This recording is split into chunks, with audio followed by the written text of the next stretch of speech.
ప్రతి ఒక్కరూ తమ యొక్క జీవితంలో మానసిక ఒత్తిడిని తగ్గించుకోవడానికి యోగా బాట పట్టాల్సిందే అన్నారు ఏపీ టూరిజం శాఖ చీఫ్ సెక్రటరీ అజయ్ జైన్.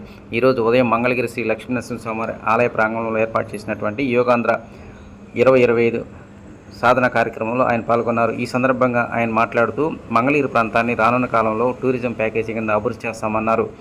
రోజు రోజుకు పెరుగుతున్నటువంటి మానసిక ఒత్తిడికి ఈ యోగ సాధన ఒకటే మార్గం అన్నారు ఆయన.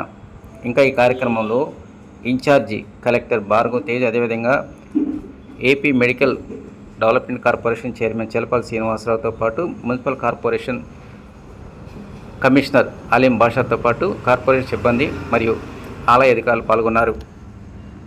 మంగళగిరి ఎమ్మెల్యే మరియు రాష్ట్ర ఐటీ విద్యాశాఖ మంత్రి నారా లోకేష్ గారి ఆదేశాల మేరకు రానున్న కాలం మంగళగిరి ప్రాంతంలో వివిధ అంశాల్లో అభివృద్ధి బాట పట్టనున్నట్టు ఈ సందర్భంగా వారు గుర్తు చేశారు.